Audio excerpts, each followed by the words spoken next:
yemək fəlsəfədir və yeməyin hər tikəsi sanki bir incəsənətdir. Və biz elə hər tikəsinə bir incəsənət kimi yanaşaraq yediyimiz təqdirdə incəsənət kimi rəftar edirik ondan. Hər tikəsinə zövqlə yanaşırıq.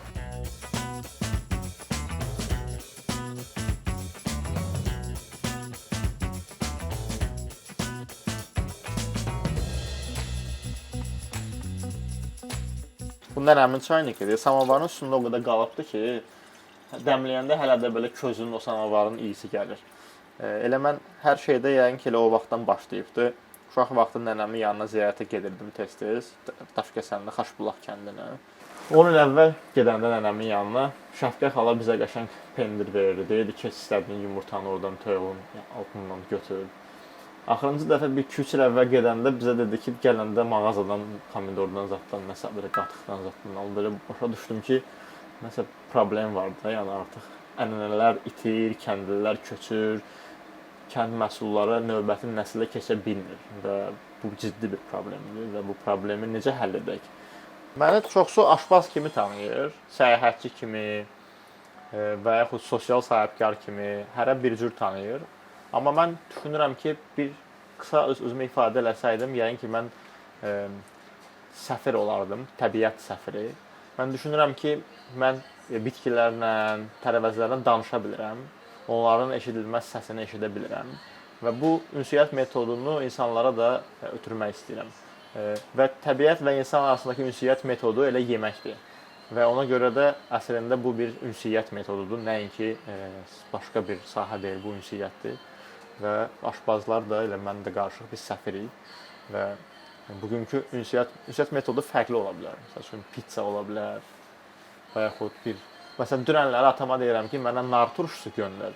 Deyirəm, o insanı belə danlamaq istəyirsən, amma həm də şirin sözlərlə danlamaq istəyirsən. Bax, o şirin turş tonlara malik nar turşusu göndər mənə. Elə nar turşusu ver ki, o şirin sözlərlə danlanan bir danlağa oxşasın. Bu indi mən nar turşusunu təsvir edirəm, yoxsa ünsiyyət metodunu təsvir edirəm. Siz indi düşünün də belə. Yəni mənim bişirdiyim yemək budur. Bura daha çox belə eksperimental bir yer kimi adlandırardım. Bura bir növ dünyaya, təbiətə açılan bir sanki bir pəncərədir. Buradan biz kəndlərə açılırıq, buradan biz dünyanın fərqli ölkələrinə açılırıq. Burada məsəl üçün biz texnika istifadə edirik, İtaliyanın texnikası. Biz o texnika sayəsində İtaliyanın hansısa bir kəndinə gedirik. Amma istifadə etdiyimiz məhsullar Azərbaycan məhsullarıdır. Çünki biz farm to table-dan elə bəhs edirdik. Farm to table olaraq ətrafımızda yaxın olan məhsullardan istifadə edirik ki, o məhsulların transportu zamanı itirilən enerji itməsin və yaxud istifadə olunan zərərli qazlar dünyaya ziyan verməsin və s. və ilaxır kimi məqamlar var. Burada baş verən iş prinsipi odur ki, insanlar bizə qonaq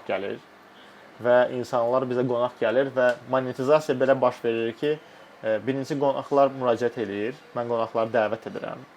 Monetizasiya da belə baş verir ki, sadə ilə desək, mən deyirəm, heç nə gətirmə, hədiyyə, ya nəsə, yəni da ehtiyac yoxdur bunlar. Çünki mən hər şeyə özüm seçirəm və bura kiçikdir də. Bura məsələn əlavə kimsə stəkan gətirir, boşqab gətirir, qalır burada, yəni da o ehtiyac yoxdur ona. Mən onları özüm alım, yaxşısı budur. Sən mənə bir iyanə eləyərsən və yaxud bu məbləği verərsən mənə, belə bir format təyin edirik. Amma yenə də bu belə tam konkret bir şey deyil, hər dəfə dəyişir. Kimsə ödənişli gəlir, kimsə ödənişsiz gəlir, kimsə gəlmişsən, gənclər kimlər ki, öyrənmək istəyirlər. Mən onları tam təmənnasız bütün bu bilikləri öyrədirəm. Çünki mənə də bu bilikləri öyrədibdilər. Mən indi 120 illik acıtma ilə çörək bişirirəm. O acıtma bura mənim qonaqlarım gətiribdilər. Hansı ki, gəldilər, həm qonaq oldular, həm ödəniş elədilər, həm də bu hədiyyəni və bu elmi mənə ötürdülər, getdilər. Mən öz biliklərimi öyrədirəm insanlara. Mən özüm kulinariya təhsilini almışam Xorvatiyada, İtaliyada, orada da Michelin ulduzlu restoranda işləmişəm və ondan da əlavə bu mövzunu araşdırmışam. Mən bunu tam təmənnasız insanlara öyrədirəm və nəinki kulinariya biliklərini öyrədirəm. Burada yalnız kulinariya bilinir yox, o təbiətin səsini eşitməyi, tərcümə etməyi, ötürməyi və bişirdiyimiz, etdiyimiz yeməklərlə olan bu prosesi də ötürürəm. Yəni ona görə bura sosial biznes adlandırırıq. Amma ev içində olduğuna görə bir konkret bir biznes model yoxdur. Yəni burada belə düzünü desəm, hər fermer tanınmağa layiqdir. Bizim də məqsədimiz elə bu idi ki, bu yeri başlayanda necə edək ki, bu məsələni həll edək. Və mən 3 il kənd gəzib insanlara deyirdim ki, baxın, bu məhsulunuz sizin dəyərlidir. Bəli, sizin məhsulunuz bazar rəqabətində tab gətirə bilmir. Çünki bazarda bazar anlayışı və qiymət müəyyən edilir kütləvi istehsal olunan məhsulların sayəsində. Ona görə pomidor deyəndə sezonda adamın ağlına gəlir 1 manat olar da, 80 qəpik olar da. İndi biraz qalxıb olub 1 manat 20 qəpik. Və o kəndliyə mən deyirəm ki, sənin məhsulun, sən yetişdirdiyin bu balaca bostanda əkdiyin pomidor və yaxud əkdiyin boranı, bunun dəyəri çox böyükdür. Bunun dəyəri 1 manat, 5 manat deyil. Bunun dəyərini düzgün ala bilmək üçün sən gəl sənə mən biraz kulinariya bilikləri öyrədim, biraz səni bazara çıxmağa kömək edim. Gəl bu məhsulun ətrafında bir ritual yaradaq. Gəl bu məhsuldan şorba bişirək. Amma bu sadə şorba olmasın. Qəşəng orada bir ocağa qalayaq, böyük bir qazan boranı şorbası bişirək, ya doğğa bişirək. Və hər dəfə onu biz çevirəndə bir afirmasiya edək. Məsələn, bir deyək ki, bax, nə gözəldir təbiət. Şükür olsun bunu verənə. Və o doğğa bir adam da yox, bir 10 nəfər onu qarışdıra davam eləsin. Sonra oturaq onu bir süfrənin arxasında belə yerdən xalçanın üstündə yeyək. Və buna görə də sənə o göyərtinin dəstəsi 20 qəpikdir kimi yox, bir adam başı 20 manat, 50 manat experience, yəni təcrübə ödənişi olsun. Yəni bu yerə gələndə məqsəd bu idi. Mən kəndlilərə bunu danışdım. 3 il gördüm, yox, kəndlilər bunu qəbul etmir. Dedim, bəlkə bu İtaliyada işləyir, Azərbaycanda bu işləmir. Gəlin mən bunu test edim. O qədər həm də danışmışdım ki, elə özüm öz dediyimdən ilhamlanmışdım. Ona görə karyeramı dayandırdım və köçdüm bu kiçik 18 kvadrat metrlik evə.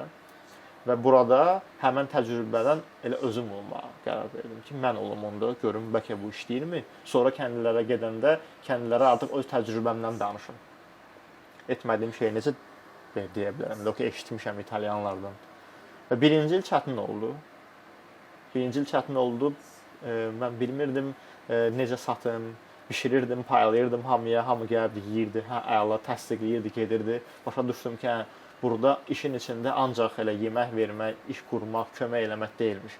Təsdiqlənmə hissi var imiş, diqqət almaq hissi var imiş. Yavaş-yavaş bu iqtisadi nəyəsə çevrilir. Belə yoğrula bir xəmirin içində başladıq bu mövzularda təkmilləşməyə. Təkmilləşdikcə yeni dalğalar gəldi. Cəsarət gəldi. Cəsarət gəldikcə qiymətlər artdı. Başa düşdük ki, bu mövzunun əslində mahiyyətinin qiyməti çox daha dəyərlidir. Sonra iqtisadi araşdırmalar etməyə başladıq ki, qiyməti müəyyən edirik, amma soba xarab olanda amortisasiya xərclərini nəzərə almamışıq. Gəlin bunu da nəzərə alaq. Və belə əslində bu Project Flat sadəcə bir dünyaya açılan bir platformadır. Bizim bir menyumuz var idi, kənddə bir gün. Bir kəndli çobanın ortaq sıra ilə qoyun otarmağının səhərdən axşama kimi getdiyi o yolu və orada yediyi yeməkləri bir fine dining, Michelin təcrübəsi formasında xırda yeməklərlə insanlara danışırdıq. Beləliklə, burada məsələ yemək deyil, həm də yoxa çıxmaqda olan ortaq otarılma üslubu olan nabat, sıra mədəniyyətini diqqəti çəkmək idi, bilən və bilməyənin bundan xəbərdar etmək idi. Arxa fonda burada bu rayonlara getdiyimiz zaman çəkdiyimiz videolardan paylaşırdıq və həmin o çobanın ekosistemində olan məhsullardan yeyirdik. Elə həmin çoban dostumuz bizə bir qəşəng motal pendiri göndərib. Bizim işləmə prinsipimiz də belədir ki, biz kənddən alırıq məhsulu, istifadə edirik, məsələn, gülqəndi. Sonra biz həmin kəndli üçün qablaşdırma dizayn edirik.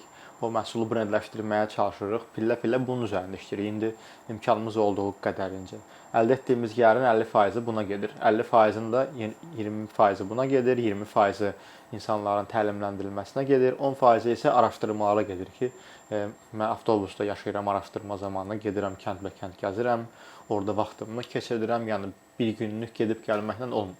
Mən uzun illərdir bu Slow Food təşkilatında çalışdım və bunların icra etdiyi layihədə oldum və gördüm ki, bu yavaş qidanın təşviq edən bir fəlsəfədir və cəryandır. Bu əladır. Amma rayon səfərlərində 1 gün, 2 gün vaxtımız var ki, gedək, geri qayıdaq. İndi başa düşdüm ki, nə işi icra etməyə nə əlavə, işin niyyəsindən əlavə, necəsi də niyyəsinə bəzən zidd təşkil edir. Sən etmək istədiyin şey yoxa çıxmaqda olan məhsulları bərpa etməkdir. Amma bunu tələsərək edirəmsə mən, onda necə oldu? Mən elə bil zaten bunlar tələsdiyimizə görə yoxa çıxmışdı da. İndi tələsərək onu bərpa etməyə çalışsaq, yenə də tələsirik də. Dəyişməyən bu bünövrə olur.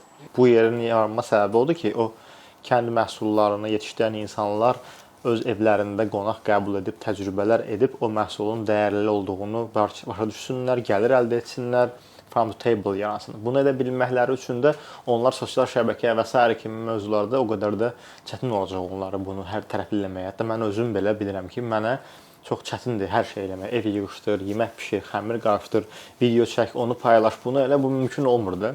Ona görə də o platforma olmaq üçün, bu xəritələşib bu yaranmaq üçün əlbəttə bizə dəstək lazımdır ki, həm bu maşınla səyahət eləyək. Maşın fərqli odur ki, maşından çatanda sən kəndə heç kim sənə aqressiya göstərmir. Hətta mən saçım sarı idi bir ara, sırğa ilə gedirdim belə kəndə. Mənə heç kim, hamı normal qarşılayırdı, evlərinə də dəvət edirlər. Çünki o avtobusun verdiyi bir obraz bütövləşirdin. Sən səyahətçi obrazındaydın və insanlar səndən qorxmurdular. Sən insanların ruhuna toxunurdun, onların qəlbindəki uşağa dostlaşırdın və onlar bilmirdilər niyə, amma dostlaşmaq istəyirdilər səndən, maraq göstərirdilər, tanış olmaq istəyirdilər və belə təbii bir icebreakerdir bu maşın, bu avtomobil.